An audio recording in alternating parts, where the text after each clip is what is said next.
welcome to iTL Pod. I am your host, Ernest Docky Silva. We do the full intro, but boy, are we running late tonight. I'm with my wonderful sports scientist tonight. And of course, we have my co-host for season number 8, the man, the myth, the legend, Just Luke at King of Hearts 82. Just Luke, say hi to the people. Hi, guys. Welcome back to another episode of Into the Lab, week 3. Going to be a good one, E. Let's go. Right you are, Just Luke. And of course, coming back, as always, the Boomtown Pod, Andrew Con Sutton. What's going on, man?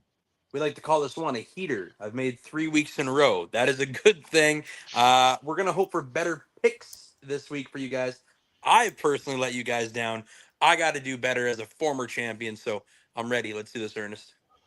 That's what we call a winning streak, to have Andrew on this many times. And of course, Mr. Inevitable himself, Chris Connor, back on the call. What's going on, my guy? Not much. We had a wild week in football in Canelo versus Crawford, college football. So I'm looking forward to this weekend. And like Andrew said, we promise our picks will be better. We hope.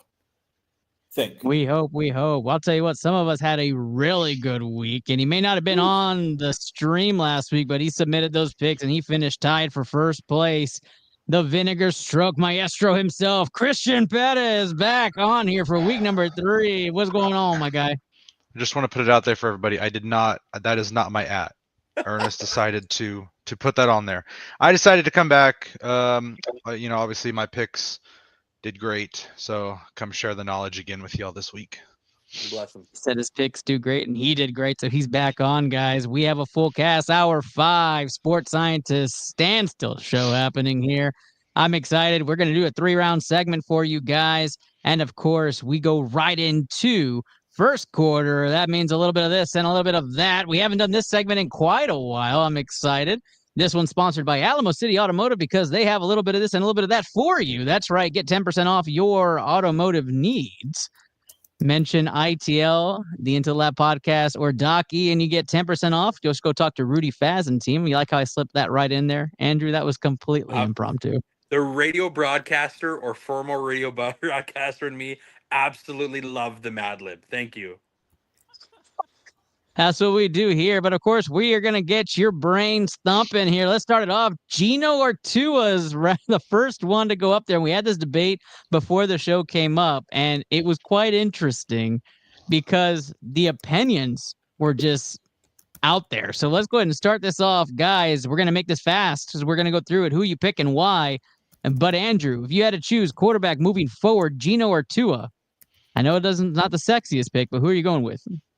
I'm going with Tua just based on his mechanics. I think his overall reads are a little bit better. He's got a stronger arm, to be honest. And I just don't know. I've seen enough of Gino to know that, he's got some big game heroics, but I don't know. If anybody watched that game against the Chargers this week, 4th and 5, what are we doing with an air ball to the sidelines?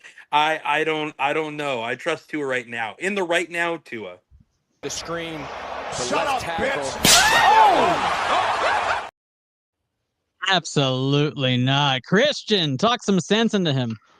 I've been saying this all along. Ernest knows I say this. I'm gonna take Gino, just because of the injuries and concussions and everything else that goes wrong with Tua. I gotta go Gino. I just gotta say, Tua doesn't seem to have his head in the game. Too much. All right, Luke. Stretch. So I don't even really think it's a player issue with either one of them. I'm going to go with the coaching on these two guys. And Mike McDaniel is fired. There's no ifs, ands, or buts. They lose this week, he's fired. So I'm going to go with Pete Carroll and Gino for now. I think if you find the right coach for Tua, it'll be different. He's got the weapons there. Like the caliber of the team, besides the defense, is there. They have the offensive weapons to figure it out. I just don't think Mike McDaniel's it anymore. So for now, I'm going to roll with Gino and Pete. If they get the right coach in there for Tua, and next year we could probably have this conversation again. Mike McCarthy. Well, Chris Connor, let me see if I have to split a tie here. Chris Connor, are you team Tua? I'm Team Gino. I mean, I think he's just Oh, look. I'm not as down on as some people here are, but look, you look at Gino, and he's won with less. He's come back from getting punched in the face by his own teammate, literally being thrown to the dumpster. Has come back, and even Greg Bedard said he will stand in the pocket, take a shot just to deliver that ball. So give me Gino. He is just a ballsy quarterback. So I'll raise the question here as the only guy who's taking Tua so far. Why is it they were so adamant on letting him go in Seattle then and bringing Sam Darnold in if they thought they had something good with Gino? Curiosity question. Because I think Geno it's the Smith same. is 34 and Sam Darnold's 8 years younger. But same I gotta think caliber of that seeing ghosts in the past, though, right? Like, I'm I not don't pro know. Sam Darnold myself. I would pick Gino over Sam Darnold myself as well if age was not a factor, because I completely think Chris Connor's right on that. I do think that it was a bit of the Justin Fields effect where, okay, we got the Geno taste. I think there's a ceiling there, so we're going to move on. I Fair think enough. that was really kind Fair of enough. what they felt in Seattle. And it could have been a lot of Geno wants to play for Pete. Could have True. been a lot of that too. And So, Fair. Sam's a um, mobile quarterback. He's a guy that can run more. So that's what Seattle wants to do, have a dual threat quarterback. I Good do to like Bring a that guy take. like Of course. Russell Wilson in. Yeah. Yeah, absolutely. I don't forget, everybody, if you're watching and you want to submit your fantasy football questions, all you have to do is submit it on the comment feed, and we definitely will grade that or make sure that we give you our opinion. We love to do that, especially Vinegar Strokes Maestro. Go check them out on X now and give that follow. I Next don't know one what is, profile it is. Be careful with that one. you don't know what you're showing up there. Arch Manning has been the subject across multiple media streams. Not ours, of course. We don't follow Texas football here. But the Arch Manning debate has now entered the sports scientist lab. Here we go. Is it bust or is he just simply overthinking? I'm going to go last on this one again. I'll go first on the next one just to make up for it. Christian, where are you on Arch? Are you different from your week one take? No, I think that I'm gonna go slightly different. I'll give a real take. I think that he has a higher floor just because of the family and the resources that he has to be at a certain level. But I think his ceiling is a lot lower than most people give him credit for. He's a good quarterback, but he's not going to be great unless he changes his mentality. We saw him last year. He did good. Uh, Being on the front stage at UT, I just don't think it's mentally. I don't think he's there. It can improve, but I don't like him so far. I won't go last because I'll just give my take here. I do think, and I'll open the door for this. I do think he's playing through pain. I do think he got hurt maybe even before the season even started, because you saw in the Ohio State game, he was grimacing in the first quarter. Like you could tell his throw was off. His first throw of the game was short. So I'm not sure if something happened in training. He might have pulled something and he's playing through it. It looks to be fully on the throwing side of him. I'm not sure if it's in the shoulder or if it's in the hip, because both of them seem to be bothering him. I'm not sure if he just took a bad hit. I'm not sure what's going on, but it does look like he's playing through pain. They're not releasing that. He's not on any injury report. It just, you can tell. And I don't know if that's the right thing to be holding him back. And I'll open that up. I do think not only are we overthinking on the Arch thing, I think he's overthinking. I think he's not reading through his progressions correctly. I think he's overdoing coverage decisions. I think they said, here's your offense. They may be putting too much decision making on a young guy, and that may be part of the problem. Maybe ease it up and make the offense flow through him like you did last season where you were calling the plays for him. I think that is what you should have been doing, especially, I don't want to call them cupcake, but against lower tier college Division I teams. Maybe we start to do that a little bit more, be a little bit more uh, forceful with what he's doing. Luke, what's your take on Arch? Um, let's back out on Arch for a sec, right? So I think I feel bad for the kid because he was ordained at birth, right? So the microscope turned into a telescope really, really quick for the kid. We expected a Manning to stand in the pocket with presence, poise, and full command of the offense, right? That's what we expect out of a Manning. And for the first few weeks, it's not that. You want to say that he's young, I get it. He's also sat behind Quinn Ewers for what, 3 years? That's 2 fair. years? Yeah. Like, I get it. He hadn't had a lot of in-game scenarios and big games. I totally understand, but you should know this offense by the back of your hand. Sark has been there long enough. He's been with you. You've been in all the meetings. You've done the work. And this is not what Texas football is about. Right. And to say he doesn't have time in the pocket is crazy. He has, I guarantee you look the time in pocket up, he's probably top 5 or less top 3 in the nation in time to throw. There's no doubt in my mind. He does look like he's wincing a lot. He's trying to play through something. Don't know what it is. You can tell by his mechanics that he's trying to make up for the lack of throw power or just straight accuracy, that he's twisting his bodies in ways it shouldn't be twisted. You could tell in that Ohio State game that his mechanics are just not what you see or are accustomed to from a Manning kid or Manning himself. Now, I get it. Granted, it's been years since we saw a young Peyton and a young Eli. They weren't great kids either, but he was expected to be the next Tiger Woods of football. You know what I mean? Like, Tiger Woods' kid, he's falling in that generation where the kid is expected to be better than the father. And that's a tough mantle.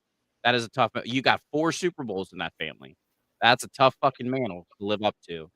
I'm not completely selling Arch down the river. I'm not. He's definitely staying. He's not going to the NFL this year. He's staying in Texas. Because he's not a first round draft pick right now. Right now, as it stands today, September 17th, the year of our Lord, 2025, he is not a first round draft pick. He's not. That's fair to say. Chris Connor. We got to pump the brakes on Arch. I mean, first it was he's the Messiah. He's the greatest thing ever. He is the guy that is going to save everybody, including the Browns. And now it's, oh, Arch sucks. Arch is horrible, blah, blah, blah. Look, you can talk to Bill Sparks. You can talk to even Albert Breer. They've both said Arch is probably injured. We've seen him grabbing his arm in the UTEP game, wincing. The snap isn't there. You know, the ball's coming out almost like it's fluttering.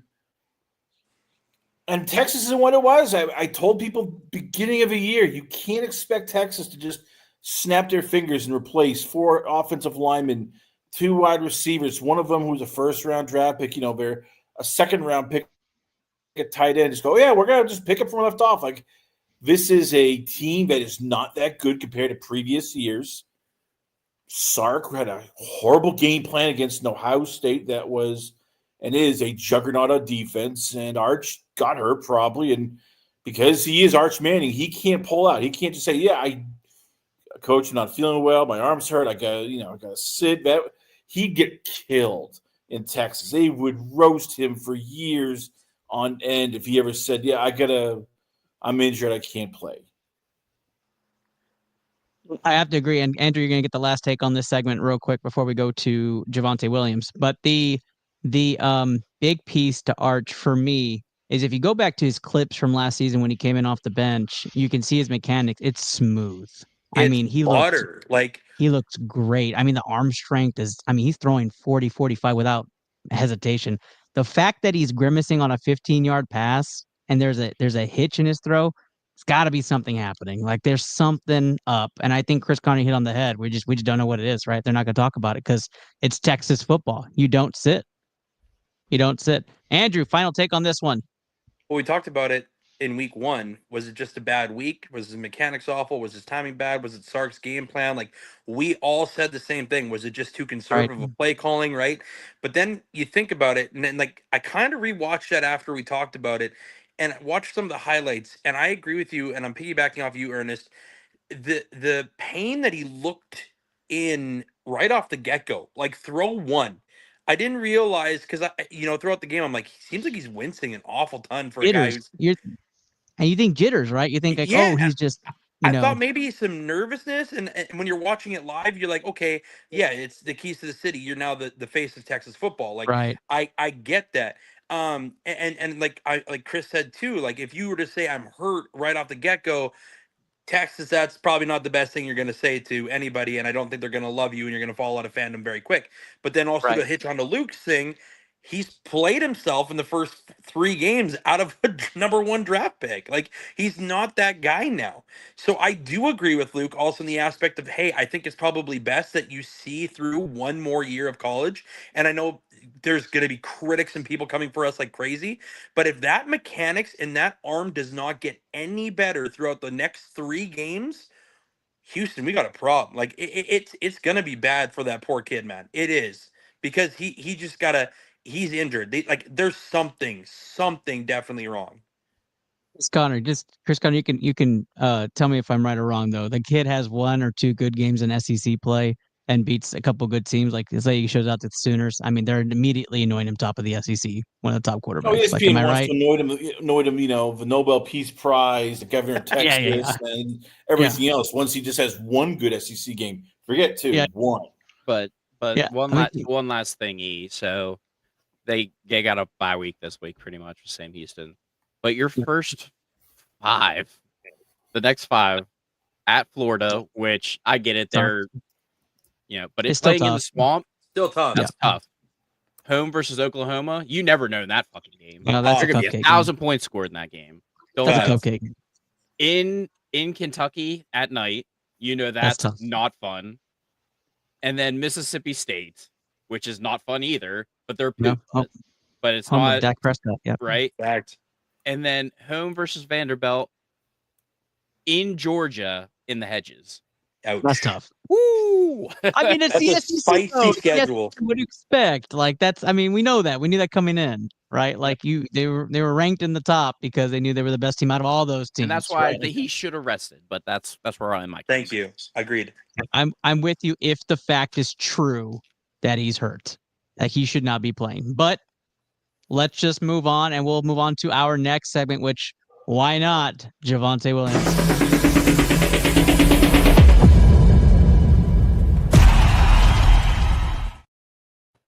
A little bit of this, a little bit of that, brought to you by Alamo City Automotive here on ITL, the podcast of choice for NFL Week 3. Javonte Williams, resurgence or schedule? What is it? Where is this guy coming from? He's a fantasy madhouse right now. Let's go across the room. Chris Connor, Javonte Williams, you trust the resurgence, or is it just a schedule giving him some lax numbers here? He played the Giants. Let's not go crazy here. I mean, the Giants, we're talking about Mike McDaniel getting fired. Brian Daboll's getting fired almost for the next loss. I guarantee you he will not survive a season. The Giants can't stop a cold. No. He's calling it schedule. Luke. I mean, I think it's a good mix of both. I mean, we played 2 games. I mean, like, let's be honest here, right? So they played the Super Bowl winning Philadelphia Eagles, right? He ran great. He 2 touchdowns. He did just fine. Thank you. Giants, I get it. Like, they're poop butt, but the Cowboys defense looked just as poop butt in that game. So, like, really know how to take that. And then the next 4, you've got the Bears, the Packers, the Jets, the Panthers. Bears haven't won a playoff game since the double doink, so that's been a while, right? So the Packers, okay, I get it. We'll test them. We'll see where they're at. Taking Micah to get a sack in that game, whatever that fucking money that bet is. Also gives up 100+ run And then yards. you have Jets He and doesn't play. Panthers. There's Micah no doesn't reason this play. man shouldn't have a couple good days in there. He should be a top 5 back by week 7. Is that what you're saying, Luke? Realistically, Ernest, like, I'm sure people are gonna be like, "Oh, I mean, what's that?" But schedule-wise, guy, we're looking straight at the schedule. They're playing 3 teams that haven't made the playoffs. Like, they should have games. Yes, I think right now, it's 50-50. He wasn't bad when he left Denver. He just got outplayed in Denver. Like, that's what happened. He got hurt, and they got outplayed. He had to move on. Like, it is what it is. So I say 50-50, to be honest with you. I say resurgence. Give me Javonte or give me death. Christian. Yeah, no, it's pure schedule. I mean, yeah, he's removed from the injury, right? But JCM had 10 for 82 and a touchdown when they play the Giants. Eagles are missing Jalen Carter. I mean, that's it's just facts, right? Like Calling it Spitgate now. The resurgence of Spitgate. um, yeah. I mean, again, I think like where they play Chicago, right? Like Yeah. he's gonna run over them too. I just yeah, I don't trust it. And your final take on this one? Resurgence. What are we talking about? This guy was shipped off the boat in Denver because he was hurt. That's literally the The reason why he Messiah. lost his job. He did not have any time to rehab his injury. They were rushing him back. He even said that in the offseason. He just wasn't himself when he was coming back from that injury. Now he's at 100%. And this is the same guy that we saw the first year in Denver. The explosiveness, the off the line, the reads. I mean, you can say what you want about that game against the Eagles without Jalen Carter. I get it. But that front five in New York should be a lot more lethal than they are. Tibbet, like that's a scary front five, and he still had a day with him. But The Bears, JCM ran over them too, though, and I know, JCM's but a I'm rookie. I'm saying, and that's why the Dayball thing being fired very quickly, that is going to happen because you cannot have that group of talent with a brand new Abdul Carter being this goddamn bad this early. So I won't Um, bring up Javonte Williams to week 7 just for you guys, but let's say it's week 7 and he is top 5 back. And this was the question. Are we resurgence or are we schedule still? Easily resurgence. Yeah, I mean, if So it's that long, but if you look, and the other thing I'll say why it's resurgence, because for him it's honestly for him this is make it or break it. You have to prove that you still have it, right? And right now he's proving to everyone he still got it. He's a top 3 running back in every statistical category right now, which is awesome. So this is a resurgence for him. It's good for the Cowboys who took little shot on him. Remember, most people are like, well, Miles Sanders is going to start over fucking Oh my Javonte God, Williams, no. right? Like that was the Gross. talk. That was the talk. And then they go and draft Blue, right? And it's like, okay, is Blue the starting running back? Is Javonte Williams just a pass back? What are we using? So this for him is resurgence. Easily resurgence. Honestly, I know we're gonna get off this take, but honestly, kind of shocked Blue has been inactive. I mean, not even a Scratch for little 2 games in a usage. row tells me he's not ready. That sucks. For Last, Miles this was just Sanders. for Mark Guajardo. I just wanted to make sure at It's Rated Merc gets his just desserts here. AJ Brown, panic or just wait? It is nasty right now. 2 catches, 35 yards through 2 games. Let's go around the room. Andrew, you can start this take. Panic. And I only say that because, well, okay, hold on. No, wait. I'm going to switch my. I'm panicked because I'm a fantasy owner, okay? That's why I'm panicked. The wait part of this is that I think Sirianni is going to open up him being open a little more. I think that's all it comes down to. Offensively, if you look at Philadelphia passing the ball right now, they don't. They just run it fucking efficiently, and they're really damn good at it. And if they are throwing it, Jalen Hurts is only throwing 10 yards to Dallas Goedert and or Devontae Smith. There's nothing that's been a deep ball threat, no deep shots that have been taken. So I will say this. I am panicked as a fantasy owner because I want to get rid of him, but I will wait because I know there's a good 100+ game coming soon. I like the take. I like the take. Luke. Yeah, I mean, building off Andrew, I think every year there's always that one wide receiver that you draft, and you're like, "All right, motherfucker, like it's week 3. It's week 3 now. Julio Jones, Kelvin like, Ridley. what are we doing? Like, it's this got to be the week, right? It's got to be the week. It's got to be the week. The problem is they haven't had to throw the ball. To be honest Right. with you, like, Right. I'm not gonna say like he's still gonna go off for 1,000 yards and 100 catches 3 weeks in. Like, he just simmer down. All right, it's Philadelphia. They get their panties in a bunch, even though they've just won 2 Super Bowls. You know what I mean? Like, relax. It's fine. Give it to the old Aaron Rodgers.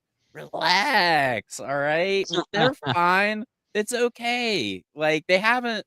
They're fine. It's okay. Fantasy wise though, with Andrew, 100% agree. Panic. Straight panic. But my panic has been with Matthew Golden, like, motherfucker, it's week 3, and we still can't. We're throwing it to Romeo Dobbs and oh shit, who was that? Tucker Kraft every goddamn down. Oh my god, Tucker Kraft had 115 yards. Like what? Anyway, Wild. but straight fantasy, straight panic. Real life, it's a long season, my guy. Long season.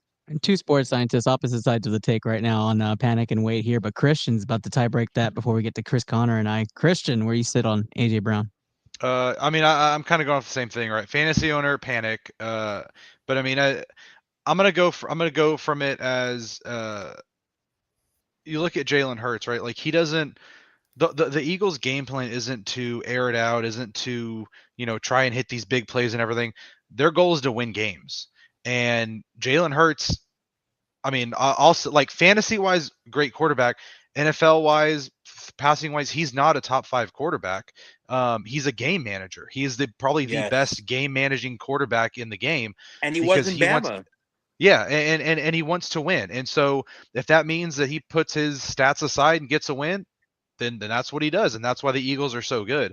I mean, AJ's gonna have his games if they need him to, but they haven't needed him to, and so I think it's just matchups right now. I mean, what he threw for 2,500 yards last year. So, yeah, it was. I was sub 3. Sub 3. It was. I think 28. Yeah. Yeah, I think it's 2770 something. Let me see. But while you do that, Chris Connor, where do you sit on this? We're panicking after week 2. Panicking after week. Oh my God! No, people, no fantasy people. If you get rid of AJ Brown now, you deserve to lose your fantasy team. You deserve everything horrible. You goddamn people. It's week friggin' 2. He played a Dallas Cowboys, secondary that was determined not to let him burn them. And then he played the Kansas City Chiefs, who have one of the better secondaries, who had Trent McDuffie on him most of the game. Stop panicking, people. It'll get better, right? Come off the ledge. Just please come off the ledge. Things will be fine. AJ will have some big games, and then you all look back at this and go, oh, we were overreacting like usual in fantasy football.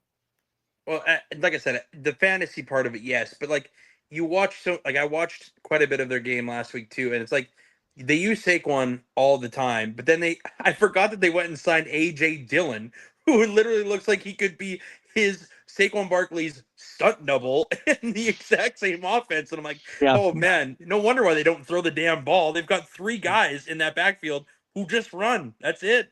And, hey, guys, by the way, they're 2-0. Just for the crowd. For the crowd out there. Still 2-0. They're still 2-0. Okay, they're not 0-2. That's Mark's point, right? That's Mark's point. He's like, hey, we're winning. Like, nobody cares. Like, let's move on from this topic. I agree. I am absolutely not panicking. I was going to put a funny clip on, but I might as well not. I'll just hold off on that one. And I appreciate you guys. That is the end of our first quarter, and we're going to transition right into. Yeah, Mark says exactly, Luke. I agree, Mark. I'm agreeing too, Mark. Finally, I'm put exactly Ernest too in there. Just some kudos. Anyways, so we're going to transition to our second round, which is what you're here for. Primetime Pick'em, because you want to win some money. That's right. We got some money going to be won right now. Let's do our Q&A right into round number 2.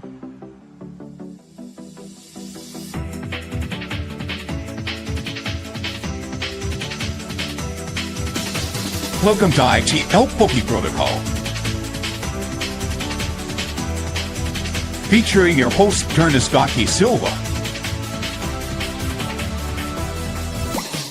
Located in the beautiful iTL movie studio in San Antonio, Texas. Participate in great games for amazing prizes. Discuss Pokemon trends. And even chase your top prize in iTL's famous King of the Hill. Trainers, let the battle begin!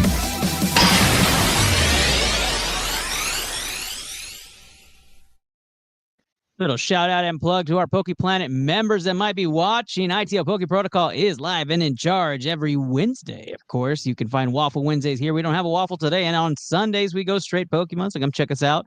ITL Poke Protocol in full effect still through the offseason as we are in NFL mode, but we go right into primetime pick'em. That's right.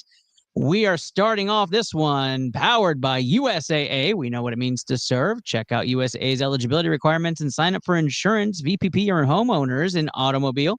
We have tons of things at USAA. As a proud affiliate, we appreciate all that they do for our show and what we do for them. So, guys, Primetime Pick'em is upon us. And of course, we started off with a wonderful intro video. And just a shout out to Mark at It's Rated Merc, does all of our wonderful videography. Appreciate you, Mark, for being back in season number 8.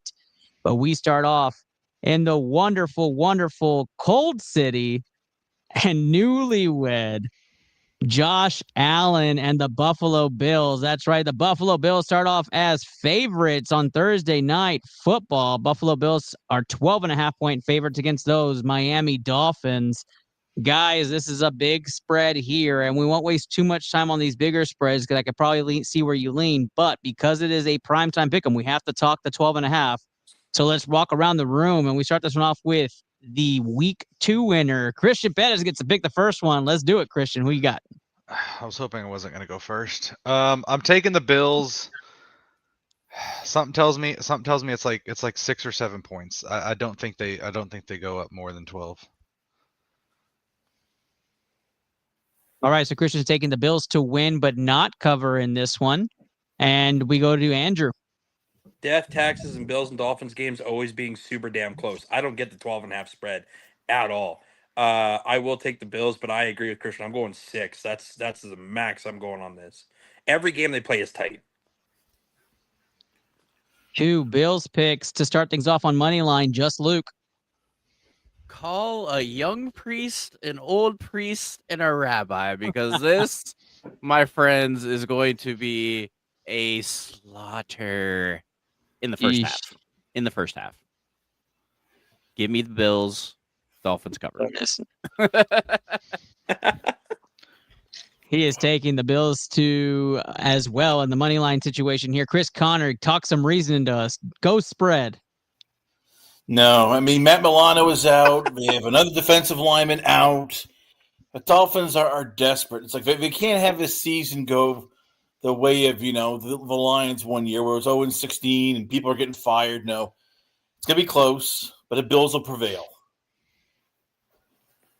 4 Buffalo Bills money line picks, and I sit here scratching my head if we're going to go 1-for-1 on the guarantee to start off Thursday night football.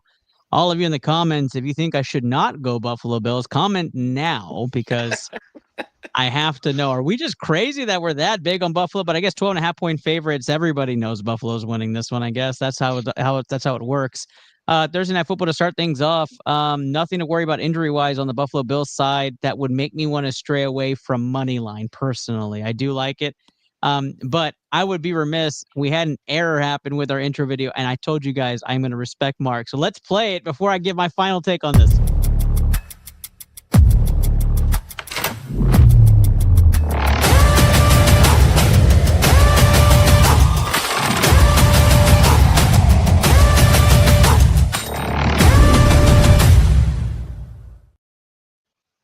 I want Bills 12.5. That's my damn take. Oh, Bills 12.5 is what I'm Christ. going here. I am going straight up. Mr. Steinfeld's definitely going to have a big day, and I'm going to go full on Bills Mafia. Rise up, Bills Mafia. Let's go. 12.5 is what my take is on here. But Buffalo Moneyline enters the TSG guarantee here on iTL to start things off. So are we doing money line or are we doing 6? Moneyline. We're not going Money 6 line. on this game. Money line. Moneyline. I don't trust it.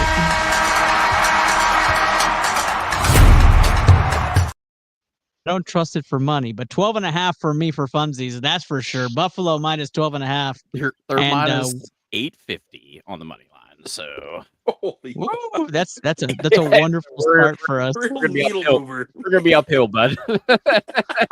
We'll be But we working did back. cash.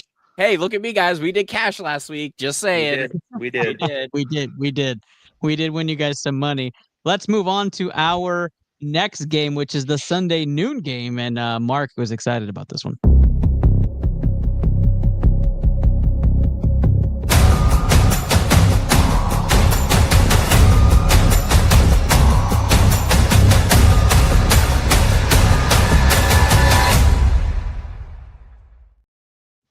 Couple of 2-0 teams coming into this one. Philly, 3.5-point favorites at home, 3-point advantage for home field. So obviously they're just having them a half point up in this game. Chris Connor, start us off in what's going to probably be a good trenches battle in this game. Kick us off. Eagles until they banned that damn tush pushing. By the way, during the Chiefs game, they caught several times guards Dude, jumping off offside is sides, shit. referees not seeing it. Brady's going ballistic. Dean Blandino's going ballistic. The Chiefs are going ballistic. God, we're playing football, people, not rugby. So, God damn it, we got until that tush push is eliminated. I'm just taking Eagles right now. I like the passion because I fully support that, Chris Connor. Get rid of the tush push, Christian. Yeah, I'm the same. I'm gonna go Eagles. Yeah, I think they've got this game easy. Philly 3.5 being taken by Chris and Christian. Let's go, Luke. I think the Rams being 2-0 has been a surprise so far. I think they're a surprising 2-0, especially at the beginning of the year when you didn't know if Matt Stafford even had a back anymore. So he's that was good. He's fucking good. It looks like Devontae is back to being Devontae. I think this is a stepping stone or a where you're at kind of ladder play with this team. I really do. So I'm it's at the link, so I'm going to take it at home. I'll take the home field. I'll take money line with them though. But I'm really excited for this game because I feel like the Rams want to prove something, and there's no better place to prove it than in the link against the reigning Super Bowl champs. So I'll take the Eagles. Just remember, they're 2-0 against 0-2 teams. So, which yeah, that's a good point, Christian. A good point. It is. So I think this will be. It may be funny to you, motherfucker, but it's not funny to me. Okay. Keep the Texans' name out of your fucking mouth, Christian. Shit. I'll take Eagles money line. No spread. No 3.5. Yeah, no spread. No. Okay, No. so we have Philly money line now I on the honestly table. think yeah, it's a you field wait. goal You wait game. till the Eagles fucking spread that shit open. It's fine. It's still a win, just against the spread. It's fine. Let's move over to Andrew. If I'm going down swinging. I'm going to take the Rams here. I absolutely love what I have seen from Devontae, Stafford, and of course Puka Nacua and Kyron Williams just doing what he does, and that's getting touchdowns every goddamn game Against shitty teams. I agree. Yeah. Okay, but look, that secondary in Philly is horrendous. It is terrible. The Cowboys, we're going to talk about shitty teams looking good, looked real good. And if it wasn't for a couple CD bobbles, we probably beat the Eagles. So I'm going to go with the Rams against that coverage. It's just Devontae's going to eat. And if you have him in fantasy, start him. There you go. Rams get the pick there. Philly minus 3.5 for me. I'll just leave it short and sweet on that one. That they're going to win and take care of business at home against the Rams. I do like the Rams though. I think they're a great team. I think they're going to probably be a playoff team this year. They keep the way they're playing this year. We're only 2 weeks in. I don't want to overstate it, but they look great to start off the season. Let's move on to our next game, which we are excited to talk about because it's the game of the week.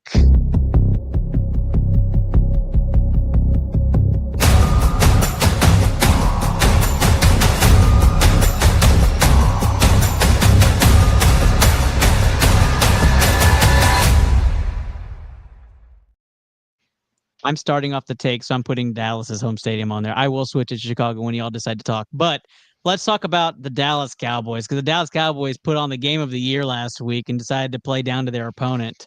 Thank you, Cowboys. I appreciate that. And we got to watch probably the thriller of the year. A 64-yard Aubrey kick is what kept us in that game. And then nobody wanted to score in overtime. Just appreciate all of that anxiety and wonderful years of therapy that the Cowboys have given me over the course of my lifetime. Dallas Cowboys, though, go into Chicago on this game. They are 1.5-point favorites on the road, which means they're 4.5-point favorites as the 3-point advantage is flipped. So they think Cowboys will win by at least a field goal. I tend to agree. I think Caleb Williams is struggling this year. I think we'll see Dallas kind of shine as they can win the trenches against Chicago. It will be a gritty game again. I don't like Dallas's playing style in the outdoors. And so Soldier Field will be interesting on how they play. But I am going to take this new Dallas Cowboys team and Shoddy's offense and defense and say that Dallas Cowboys take care of business in Chicago. They win this game, cover the 1.5. It's just 1.5. I don't think anybody needs to, unless people really think it's going to be a 1-point game. I like the 1.5 with Dallas, and give me Dak to have another stellar game. I think Dak Prescott, CeeDee Lamb, and Pickens start showing. By the way, Luke, before I go to all your Chicago picks, how'd you like Pickens last game? Who? Oh man, come on now. Oh, my bad. Come on. Are you talking to me? Oh, Yes. okay. My bad. I was sending a tweet. My bad. Chris Connor, you go right after the cue.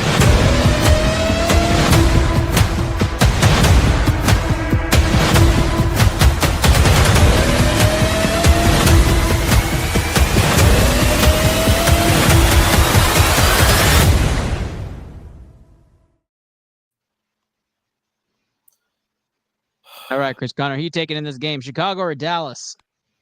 Ernest, right? We have a good friendship, and we are certain things we don't talk about, and certain things, and we understand that. One of the things is I swore to myself I will never take betting tips from you, but you suckered me in, goddamn it! I actually put $50 goddamn on the Cowboys. I don't. Let's go, Chris Connor. Let's go, Chris Connor. Pains Welcome. me, but I have less faith in Caleb Williams than I do in having faith in the Cowboys. So. Yes, people bet on the Cowboys. They will win because Caleb Williams is just bad. For me, that's 5 units. I just Chris Connor just admitted live that he's putting 5 units on the Dallas Cowboys to win and cover. Let me hear a hell yeah. Give me a hell yeah. Texas, baby. Dallas Cowboys. Chris Connor, an honorary Texan this week. Just Luke. They're gonna fuck my ass out, aren't they? Is that what we're gonna do right now? Like, fuck me, dude. Okay, so first of all, thank God it's in Chicago, but it's also September. Okay, like, yes, very true. Let's be honest. The Soldier Field in December is completely different than Soldier Field in September. Okay, the Bears are licking the wounds of a total ass kicking last week from Dan Campbell and the boys. All right, 50 burger. I'm telling you, they're gonna come out swinging against the Cowboys, and don't be surprised if the Cowboys are within 3 or down by 3 at half, and then they come back, finish 24-10, 27-10, something like that. So give me the Cowboys first half cover, and 100%. Cowboys eventually win. We have Dallas minus 1.5 now, entering danger mode right now for the TSG guarantee. I'm gonna let Christian go last on this one. Andrew, I fucking hate this game, if I'm being truly honest with you. I mean, Russell Wilson just looked like Russell Wilson from 2011. Like, the man just put up 450 yards against that secondary. And Matt we have Jadeveon Clowney now. Okay, well, I was getting to that. Welcome to Edition, but he can't stop the secondary throws. So, I mean, welcome, but whatever. At the end of the day, this is a big game for Matt Eberflus, who got fired by those Chicago Bears last year. And this defense has not looked great for Dallas so far. So he's got to tighten up those screws. That secondary has to be dialed in, because the one thing about Caleb Williams, he is, yes, wildly inaccurate, but my God, does he love the deep ball. So if we get fucking roasted again this week, something is going to have to change. Trayvon Diggs, my man, wake the fuck up. It's go time. Like, we need you, bro. We need a Pro Bowler. With Bland being gone, this game scares the shit out of me. I'm going to go Dallas, and they cover fucking barely. They're going to win this game by literally a Brandon Aubrey field goal again. This is what's going to come down to. Just, that's it. Death taxes, Brandon Aubrey. Dallas minus 1.5, 4 times in a row. Christian, bring us to reality, or is Dallas entering the TSG guarantee? Yeah, I mean, last game, obviously Pickens, looked great. Dak looked good. I think the offense, I don't think they're going to put 50 on Chicago, but I think they look good enough to lose against Chicago. Chicago's going to win this game. Dallas defense is fucking awful. Thank you. I think we're going to see Caleb Williams play a great game against the horrible pass rush of the Cowboys. I've got Chicago in this one. What? What? What? Christian's whole family and Texas fans around are in shock right now. Brad and Aubrey by I love that, Luke. I put that as my background. Send that to me, That's please. so good. That's so This good. is I the love game that. that we might see the 70-yard Brandon Aubrey field goals. He's going to In the have to Windy win it. City, Chicago and Christian break up the TSG guarantee. Buffalo money line, and that wonderful pick for us is running into Sunday night football. Minus 850. Minus 850 as we run it. But guys, don't forget, this sponsored segment is by our affiliate. Our affiliation with USAA. We know what it means to serve. Check them out today. We move on to MetLife.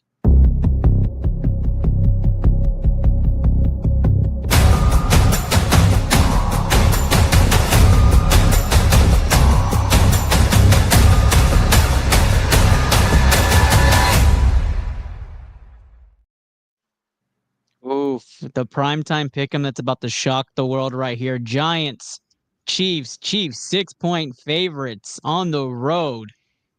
Giants at home. Here we go. Christian. I'll take the Chiefs. Yeah, I think it's an easy pick here. -6. I don't love the -6. I don't know if I want. Yeah, no, we'll take it. Yeah. Chiefs -6 for Christian. Andrew. Chiefs are going to fucking absolutely dollywop these guys. They have to. They cannot go 0-3. The Giants can go 0-3 because they need a new head coach. It's the Chiefs by a million. Yikes. Chris Connor. Chiefs. I know everybody's panicking. They're already writing, the obituaries. I know Ernest is happily typing away, going, "Yeah, Mahomes is going to be in the playoffs. Ooh, the Texans are going to win. Ooh, yeah, I'm going to make fun of Mahomes." Like, no, you silly little people. This is a bump in the road. They will beat the Giants by 6. They'll right the ship, and then back to the playoffs, back to the AFC Championship game, and you can all I will drink your delicious tears. Chris Connor leaves everything on the table. 60 of y'all watching across X, Facebook, Twitch, YouTube, and LinkedIn. We appreciate you guys for joining in with us on NFL. The fuck? Just Luke. I need a job, ESPN, LinkedIn. So we talking about resurgence earlier, right? How about Travis Kelce have a game, my friend? Worthy is probable for Sunday night. Yeah, I saw that. Huge thing. That is huge for them if they get Worthy back, even at like 70%. Because up talk Kelce. about the fucking turnstile wide receivers there, man. If they do, first of all, look here, guys. The NFL is not gonna let the Chiefs go 0-3. Like, you can call me a conspiracy theorist all you fucking want. Can't happen. Like, it's not gonna happen. But if it does happen, that's the only way he could beat Tom Brady now.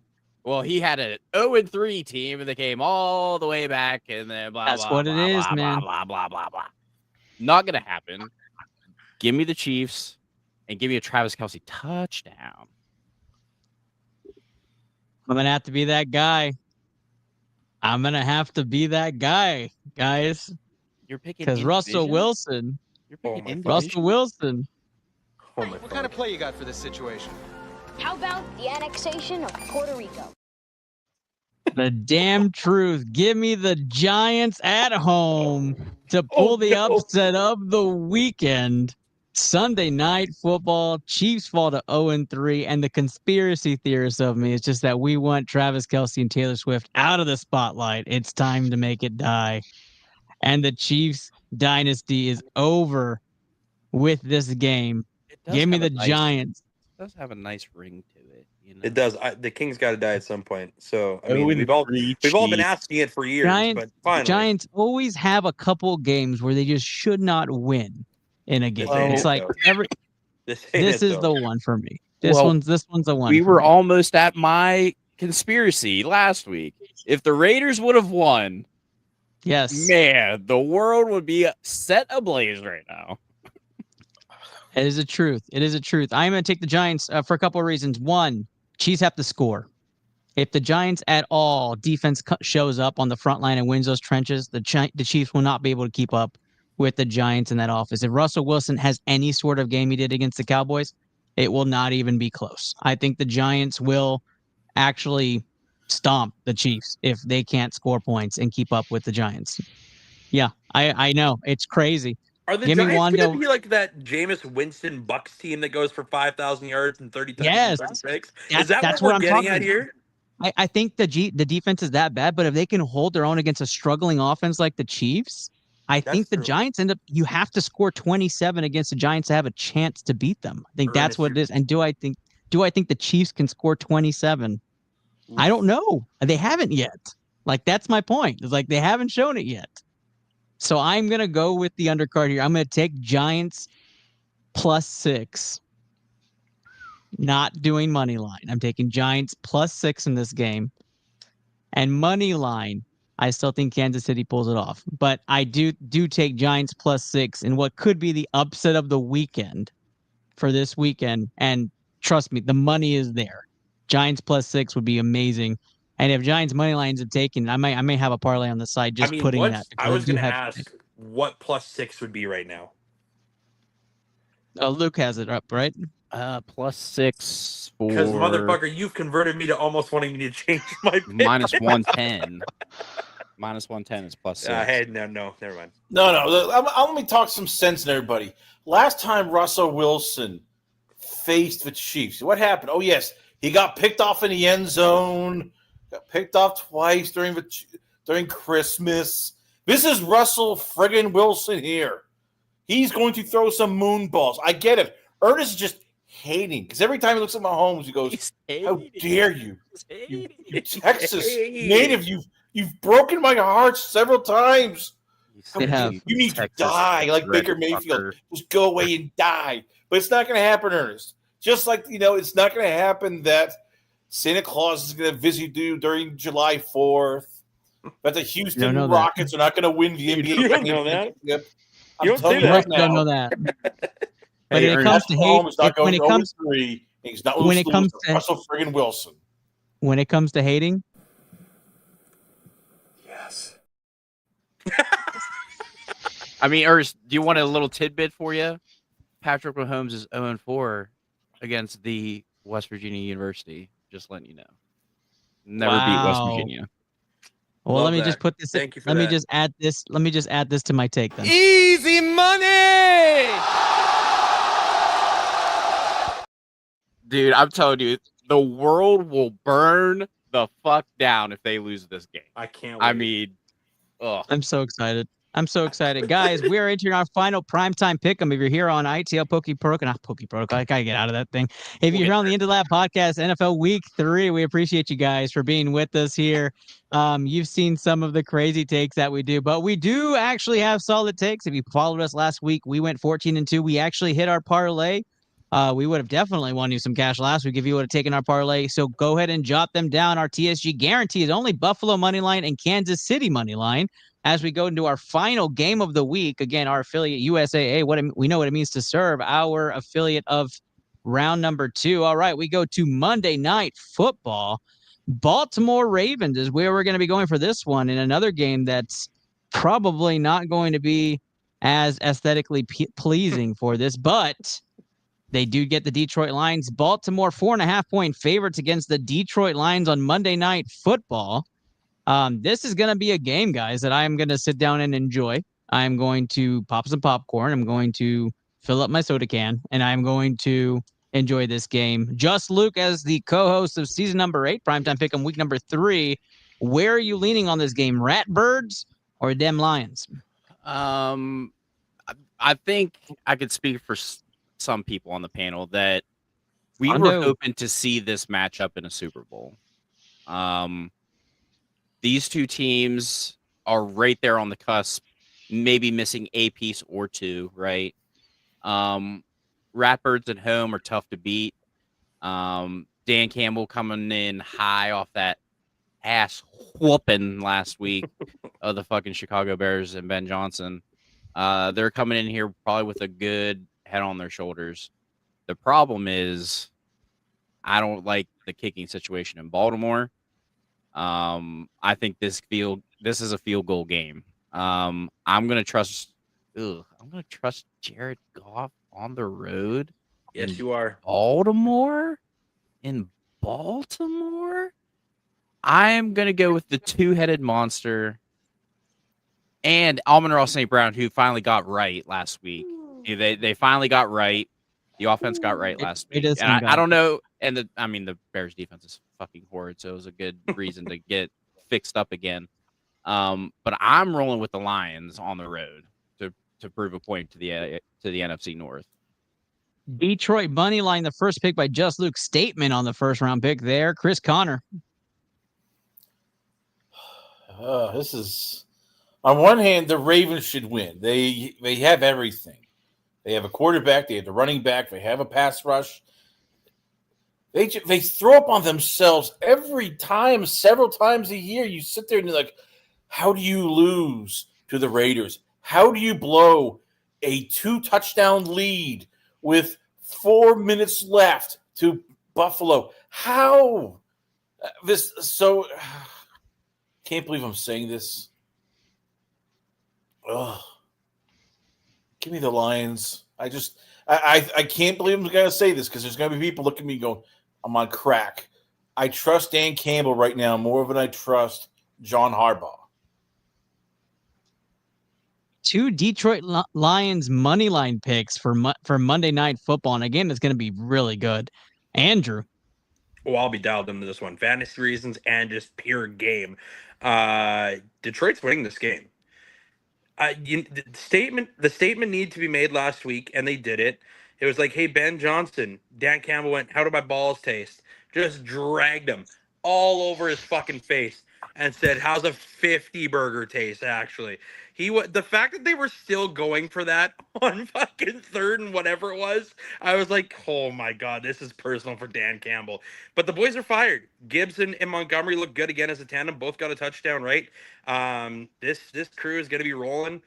Baltimore, Derrick Henry goes for $170 and then goes for 25 yards. So I don't know what happened there or why they just don't ever consistently feed this man the fucking ball. It's frustrating because he should be getting 100 yards a damn game. But this is just the story with Baltimore's offense. He'll go for 170, goes for 25, goes for 150, goes for 20. That's how it is with Derrick Henry in this offense. But I trust Detroit fully right now. They're going to stay hot, and it is going to be a 40-27 game because defenses won't exist in this one. I like to take 3 Detroit money line takes, trying to get our parlay to get up a little bit, it seems. Christian, are you pro Lion? I'm not.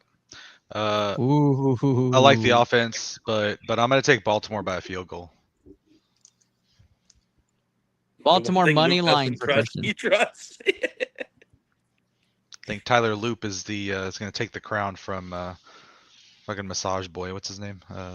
Hey, another. I need that bit. I just need to get Will Smith on this bit at this point. You keep Justin Tucker's name out of your mouth right now. I'm just gonna shut up. We're just gonna. I mean, Londo, these are your. Oh no, we've already. No. Actually, Bears Cowboys, Londo. We already talked about it, but that is absolutely the game this week for you because you are both a Cowboys and a Bears fan. So you definitely gonna have some conflict there. You're gonna see some scoring games, my friend. Yeah, I am actually on Christian's side here on this one. I like Baltimore in this game. Baltimore at home. This is a coin flip game for me. It's really going to come down to game script. I think both teams match really well. I don't see either one having a clear advantage, but if I had to take home field, then it's going to be with Baltimore. And Vegas has it as 1.5 point difference because Yeah. the 3-point home field, clear skies. It's Baltimore at home. I'm going to take the advantage there. Detroit has had a Jekyll and Hyde look this year, right? They looked really bad week 1 against a good team that's supposed to be a contender, and then they looked fantastic against the Bears, right? Like, so are the Lions really that good? We're going to find out. They're going to go up against another contender, and let's see what they look like. If they start trending against contenders to be struggling, then we know that they don't have that next level, and then we'll have to see what's going on with the Lions at that point. But for right now, the Sun God is back. Oh, Londo, the Cowbears. The Cowbears. Alondo doesn't lose this week. He The only thing that separates them are win and losses. Constantly winning this week. Yeah. He puts $10 on each team to win on their spread. Yeah, I'm going to take the Ravens to win this one, and I'm actually going to pick the Ravens minus 4.5.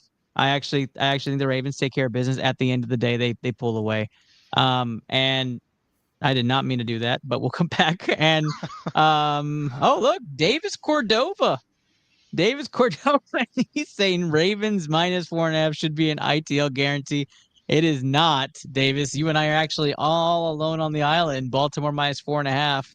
And no guarantee off this pick. And with that being said, we finish round number 2 here as we go into our final picks, fire round picks. I know you guys have been here for an hour. You're here for the rest of these picks. Let's see if we get a money line parlay going as we have Buffalo, Kansas City only on our TSG guarantee.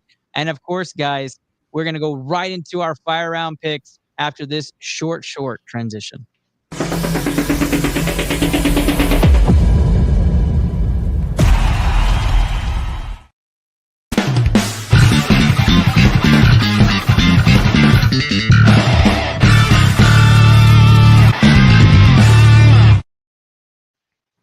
All right, fire round picks is upon us, guys. Here we go. We lost Luke, but hopefully he pops right back in. El Gato will be back momentarily. No yeah.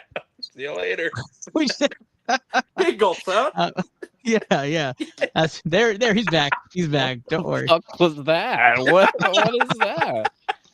That's your street name I'm now. sitting here on my phone. What am I doing? Vinegar Stroke and Elgato has entered ITL Sports Scientists. That's Not what's sponsored, happened. by the way. Not sponsored by Elgato. Okay. I do want you guys to know we made a special intro for our first fire round pick. I know it's supposed to be fast. I know you guys want to go to sleep on the East Coast. I get it. But 65 of y'all watching on our main platforms. We have 112 of y'all watching across all platforms. So I have to show this. And because I personally asked for it, I mean, I think it's worth it. A nightmare for Bengals fans has occurred this game as Joe Burrow, their entire franchise, their entire hopes of winning went down with an ankle injury. Yeah! Ow! Joe Burrow's out for 3 months. No! JJ McCarthy is likely to miss 2 to 4 weeks because of a high ankle sprain he suffered in Sunday night's loss. Carson Wentz, who just arrived 3 weeks ago. Who's going to be the backup? So it's going to be Carson Wentz versus Jake Browning. What a exciting Sunday game of football. He doesn't have much going for him in the talent department, and he makes it work anyway. 6 teams in 6 seasons. Just good enough to be wanted, but not good enough to be wanted to stay. Finally, worthy opponent. Our battle will be legendary.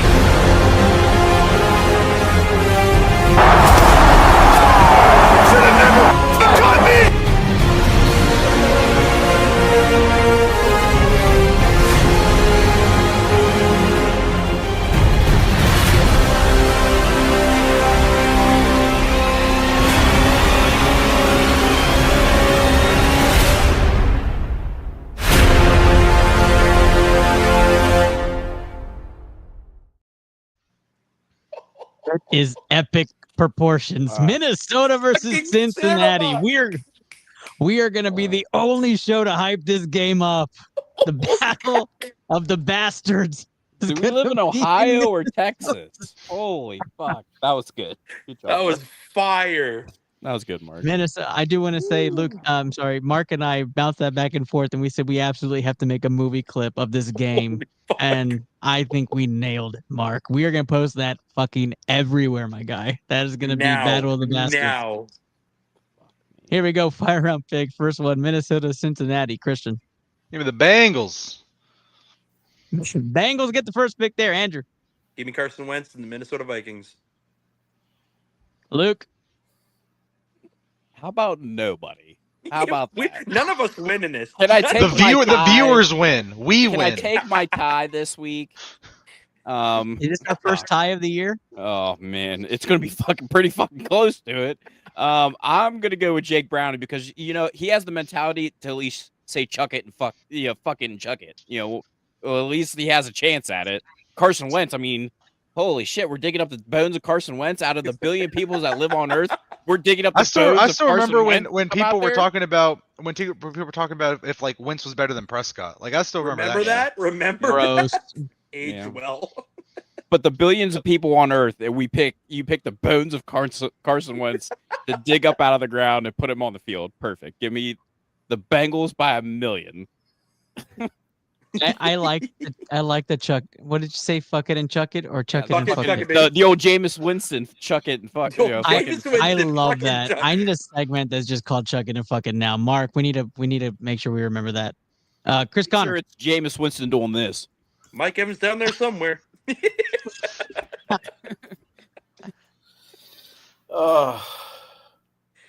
me the Vikings. On a separate note, Joe Burrow's been sacked more times than friggin' Andrew Luck. What the hell have the Bengals done all these years? Like, couldn't you get a decent offensive line? We're not even asking for a great offensive line. Just a half-decent offensive line. Completely agree. I'm taking Cincinnati in this game. Aaron Jones gone. JJ McCarthy down. I'm going to roll with Cincy with consistency as much as they have. We go on to our next game, which is going to be Tennessee versus Indianapolis. Anybody rolling Tennessee in this game? Oh, wow. Oh, we got one. All right. Talk to us, Luke. It's time. It's time. All right. Like, let's come off the fucking hill here, Danny Two Nickels. All right. Like, it's time time to come down here, bud. Come back to the land of the living. All right. Come down here with our Joe Schmoes. Cam Ward is not the problem in Tennessee. All right. He's not Cam the problem. Ward looks great. He looks He's just fine. fine. He's fine. He looks just fine. He just can't play defense. They just can't play defense. And let's face it. I think it's a divisional game.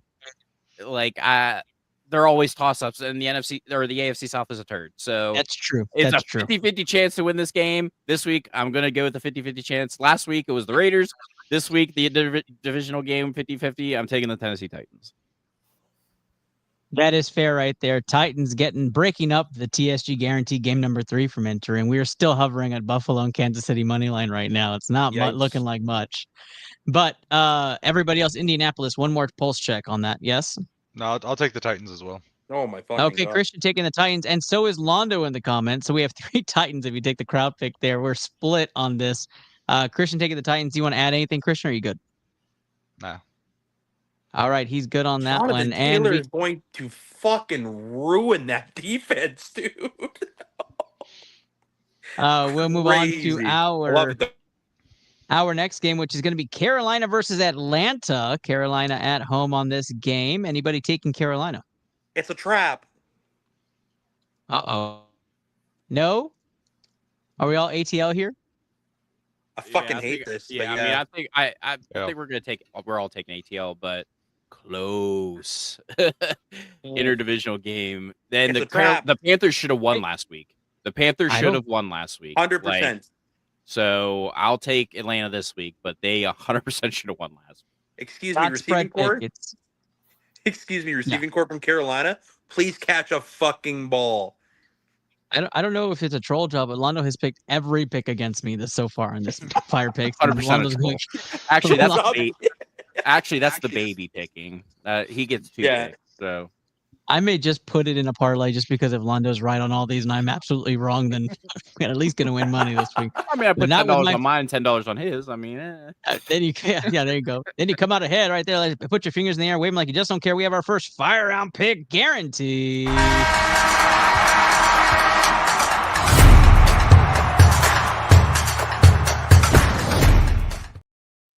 We keep it rolling. Tampa Bay at home against the New York Jets. Say it with me, Jets. Jets.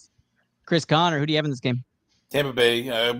We're getting a Tyrod Taylor sighting because, Justin Fields in concussion protocol. Yeah, this is Baker all day. Tampa Bay first pick, Christian. Oh yeah, give me Baker and the Bucks. Luke. Bucks by a milli. Emeka Ibuka, big game. Sheesh. Andrew. I will say this: the Jets will look better with Tyrod Taylor. I'm just gonna put that out there. 36-year-old Tyrod Taylor with one lung. Hey, listen, that one lung was the best quarterback that the fucking Giants had last year. Okay. Hey, we got Tommy DeVito, eh? Hey, leave Tommy Cutlets alone. I think they'll have a better game than they have, but Tampa Bay shake and bake, baby. It's over. All right, wave those fingers in the air, waving like you just don't care. Tampa Bay has entered the TSG Guarantee Parlay.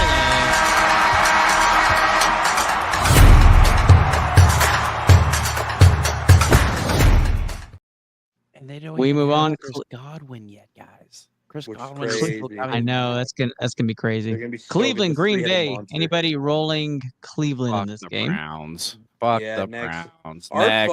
Our parlay's good. Next. Green Bay money line enters the TSG Guarantee. We don't roll that clip for just an easy pick. We like to see what you got out there. Washington versus Vegas in this game. Washington at home. Anybody rolling Vegas? I am. No Okay, Jaden Daniels. Let's Jaden run through. Daniels. Is that confirmed? No Jaden Daniels. It's trending that way. So, Okay. Yeah, let's talk about it then. Chris Connor, roll us through this game. How are you thinking Geno pulls the upset?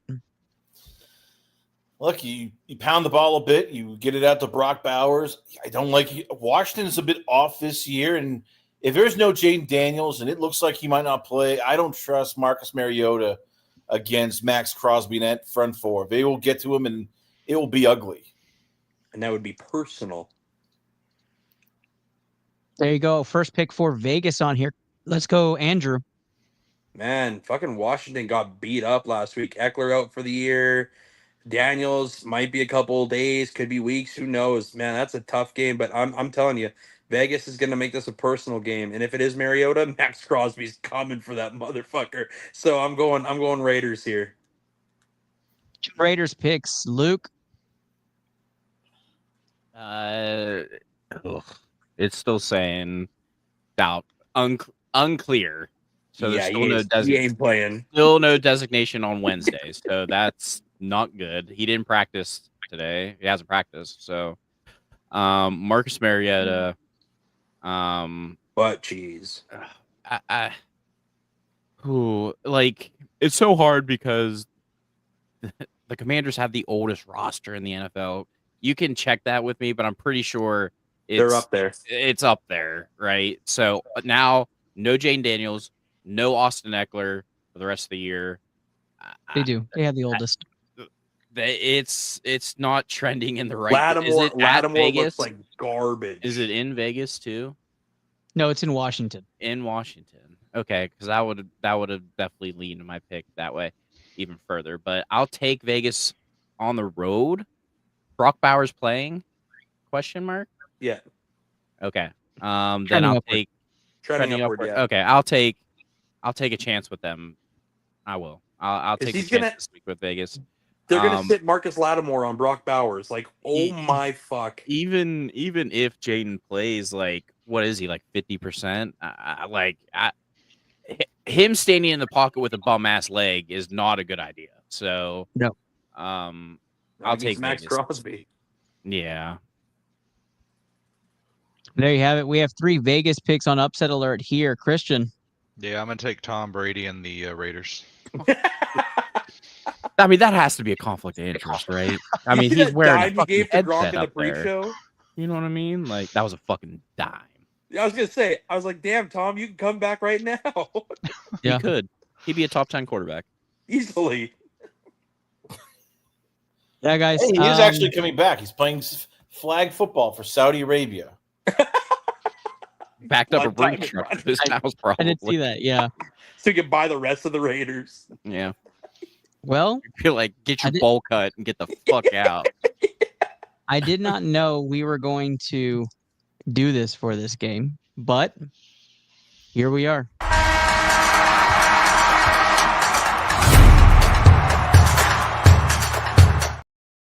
Yikes. Vegas money line boosts that parlay. I definitely want to see that. They are 3.5-point underdogs in that road game. So Finally that's going a to be dog. interesting. I wonder if that line flips if Jaden gets cleared. Oh, it'll easily get cleared.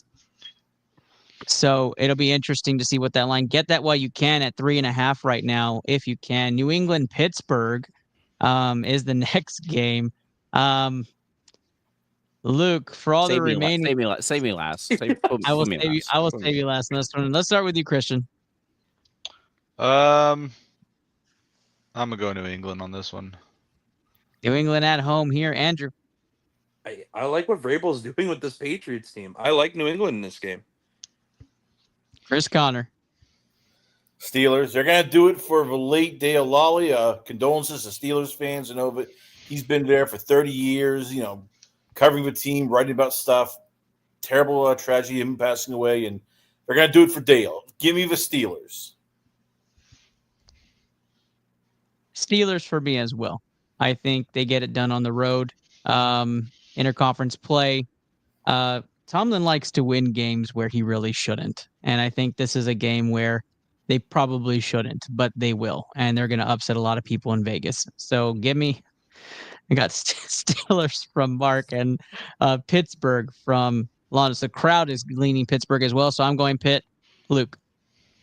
Yeah, so this is not the Foxborough of old, gentlemen. All right. That number 12 is not coming through the tunnel. All right. The problem is Drake May's legs is going to be a huge fucking problem for the Steelers defense. Now, mind you, I haven't watched a lot of Patriots film this year so far. Not bad, bro. But Travion Henderson's a problem. I've seen that man before. He's a huge fucking problem. Ramondre had a week last week. Ramondre Stevenson is still there. I mean, when you're giving up anywhere from $110 to $150 on the ground, I mean, that's tough. That's tough. The problem is, I don't know. Have they been throwing the ball really at all? Like Stephon Diggs is quiet. My man right? my man Booty having a. No, man, Drake May's getting a lot of love everywhere. He is, and it's deserved. I think first of all, it's going to be a pillow fight. Let's be honest. Whatever the under is, I'm taking the under. Okay. Yeah. It's going to be an absolute fucking pillow fight between these two. It is, Ernest. It is. Because know. You know why? I always think that about these teams, and then all of a sudden it's like 37, 34. I've seen this game. I've seen these games, I've been around this team for 30 years now. Like, he wins games he shouldn't and absolutely fucks with games he should not lose, right? So this game is under. It's going to be like a 20-17 Boswell fucking bomb to win this game on the road because everybody's counting the Steelers out because they've given up 2 bills on the ground. They'll figure it out this week, and then they're on a bye week, and they'll be fine. Close your eyes for a second, fellas. The guys are going up to kick for New England. All right? Jabril Peppers, who just signed with the Pittsburgh Steelers, jumps over, blocks it, and the Steelers win. Wow. Jabril Peppers comeback game. As much as I want to rag the Steelers, guys, like they're gonna finish 9-8, like they are, and make the fucking playoffs, and then get fucking housed. This is fire round. We can talk about it next week, but I'll take the Steelers right now. I'll take either the 9 or 8.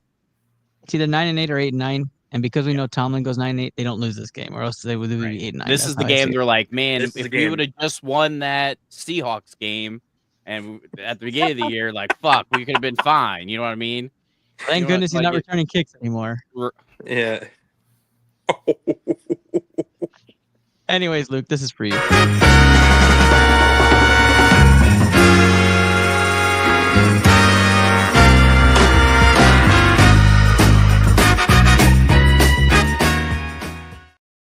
Absolute pillow fight. Absolute pillow fight. This is the definition of a pillow fight, which is why I was saying, no, I don't know quite. But Jacksonville, Houston, and I don't know who's watching this besides the AFC South teams themselves. And you. And me. I will watch this game. That is true. Jacksonville, Houston. I'm leaning Houston in this one because they need a win and they're desperate. But I'm not picking them. Going Jacksonville to win this game, but I'll be rooting for Houston the whole time. Jacksonville will win this The old game not so against Houston. fast, my friend, huh?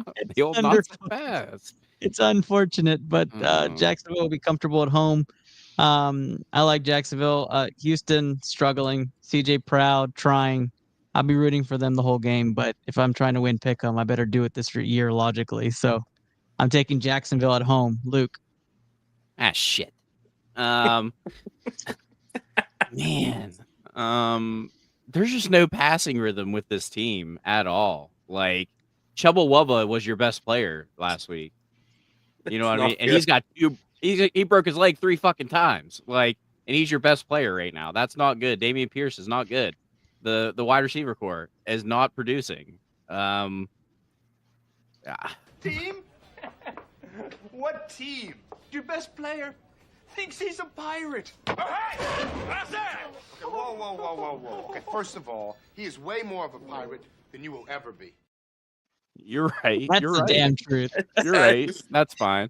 But I think I picked Jacksonville more times in the first 3 fucking weeks of this than I ever have in my career at ITL. And I'm taking Jacksonville again. Wow.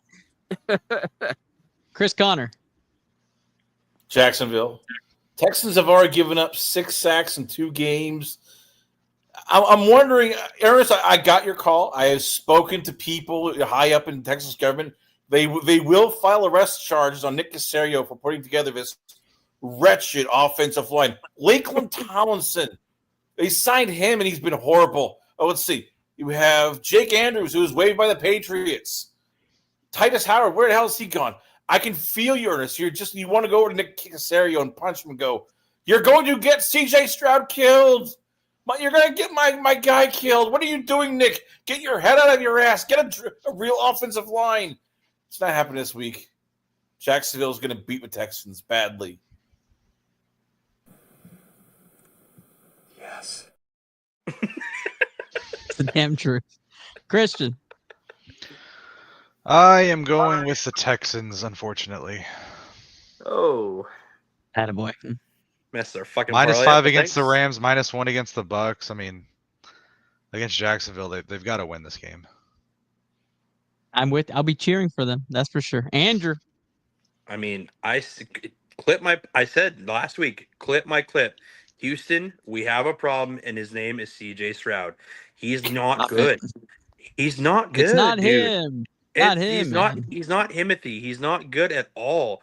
I promise you that, and I don't mean to interrupt your take. I'll yield the floor more time in a minute. But I promise you, CJ Proud moved from Houston, and he got put on a team with a line and receivers. Other than, I'm not gonna say Nico Collins is not a receiver, but he got put on with a line at least somewhere else. It's Baker Mayfield all over again.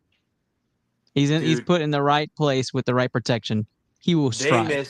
They miss Tank Dell so fucking bad, and just for the pure explosion of how fast he is. That's what CJ Stroud needs right now. And I'm not saying that he's a problem. I'm saying him running this offense right now is lethargic and it looks bad. There's no consistency anywhere. Like, Dalton Schultz is irrelevant now. Nico Collins is not as fast maybe as he was in the past. It's just no down ball situation for him. So yeah, I hope Tank Dell gets to come back next year and CJ Stroud still the quarterback number 1 in Houston, because that'll obviously save him mightily. But Travis Etienne's back. God damn, is he a monster right now? So fucking give me Jacksonville. I'm gonna run all over that goddamn defense. Chris Connor, I swear to you, if it's week 8 and you're trying to tell me who do you want, Archer, CJ Proud, just save the take. I don't want to hear it. I don't want to hear it. That just means I do want to hear it, just so you know. All right, Chargers, Broncos is where we're going next. Good divisional matchup there. Chargers 2-0, Denver Broncos 1-1, I believe. I think that's right. Let's move around the room for this one. I'm going to take the Chargers at home to beat the Broncos. Divisional game, you win at home against those. Chargers playing well. Harbaugh has them firing here. I'm going to take the Chris Connor advice and go pro Chargers this season. Chris Connor, you're up. Chargers. Perfect. Christian. Yeah, I'm going to take Mr. Madison Beer and the Chargers. All right, 2 Chargers picks to kick things off. Luke. Thank God for Madison Beer because we finally unlocked Justin Herbert. Oh, finally.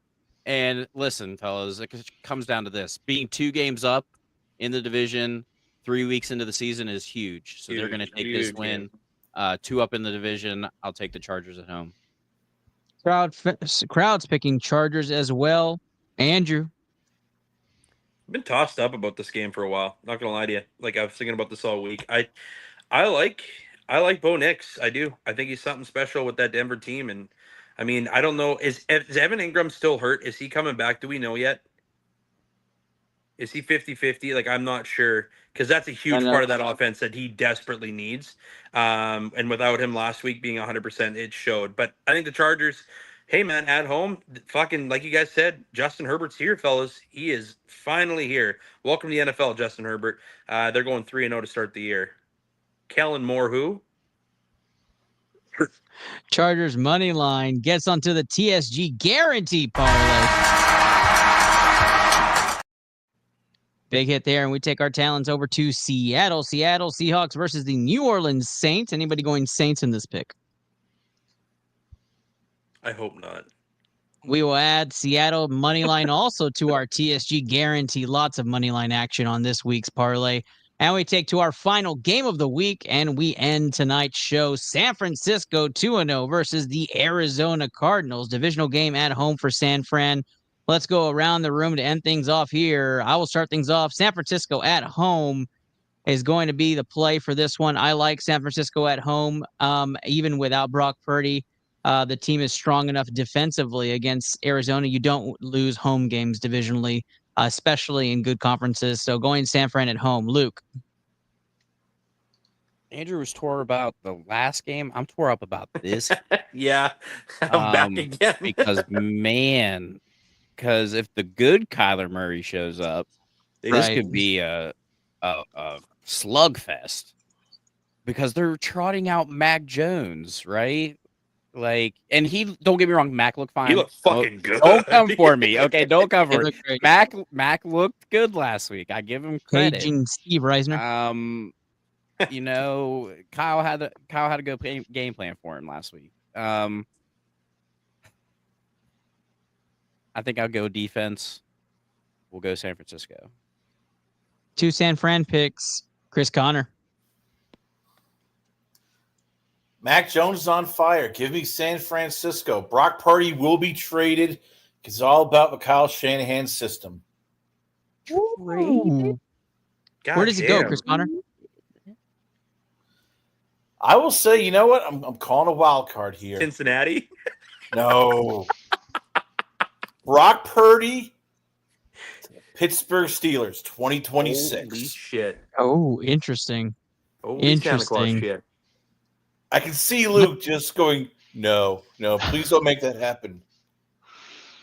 I think I got a button for this. Christian. I am going to go Arizona this game. Yeah. Yep, I get it. This is my toss-up. I could see why. Any Call of Duty things happening this week? No. Okay, then I think we're good. We're good till October because Battlefield comes out in October, so we're good. Then shut down all Arizona bets. Then shut the shit down. Yeah. Andrew. Yeah, I'm gonna roll San Fran. As long as they have Christian McCaffrey, everything seems to be okay. Fuck, is he a beast still, man? Crazy. Beautiful. Luke is going to wrap up our TSG guarantee and what our odds are for this week. We did hit last week. If you put any money on that, you know you're playing with house money this week. Our TSG plays of the week are going to be Buffalo Moneyline, Kansas City Moneyline, Atlanta Moneyline, Tampa Bay Moneyline, Green Bay Moneyline, Vegas, Chargers, and Seattle Moneyline. Tons of Moneyline action here. Start at the top again, Ernest. Oh, you've got it. Buffalo. Yep. All money line. Buffalo, Kansas City. Yep. Atlanta. Good. Tampa Bay. Where is Tampa? I wish they would go in some sort of an order. Okay. Yep. Green Bay. Packers. Oh, no. That's not it. Packers money line. Raiders. Raiders. Rotters.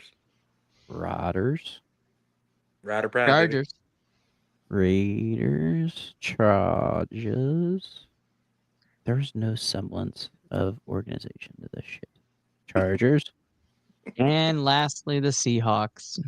And Seahawks. Okay. 15, So let me take off. Let me take off my guarantee win for the weekend in college football.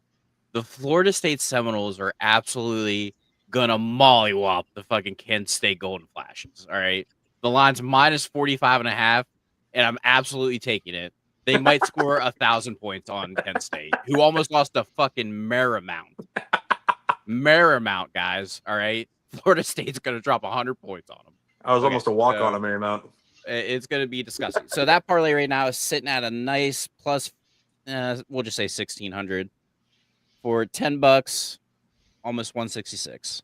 There you have it. It is going to be an 8-team parlay getting you 16-1 odds.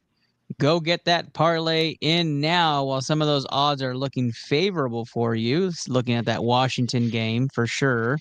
Yeah. A couple others. Go get those bets in early, and then you can write out and change them up as you go closer to for some of those single games. Again, guys, we are 10-1 overall in guarantee plays through 2 weeks. Our leader currently sits Christian at 24-8 for money line. I am also tied at 24-8 for money line. Kenny at 23-9, and then it goes Josh at 20-12, which we haven't featured Josh. Josh, you get on here. I mean, who the fuck is that guy? Who is that guy? Luke at 19, Davis 18, Andrew 17, Chris batting 500 at 16, and then Will with his 1 week 12-4 record sitting there in last place. Guys, big comeback. Excited to be back in action. We'll trim it down, I promise, eventually. We did last week. This week got away from us. Hey, we got 20 minutes. We're 20 minutes early. I mean, No, we're good. I'm not doing a 2-hour episode. That's not what I'm trying We're to good. do. We're 20 minutes But early. I appreciate everybody for watching. Again, 83 of y'all still hanging around with us. Really appreciate and love all y'all. Thank you guys for all the love and support.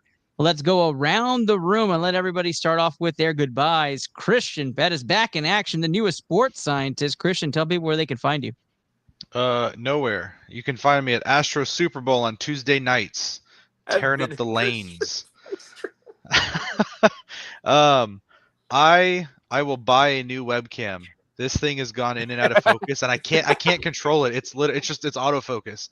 It's the same webcam that I had when I was like 11 on fucking Omegle. So I'm gonna get a new one. So you can catch him at Vinegar Stroke Maestro. He said Omegle. Go find him.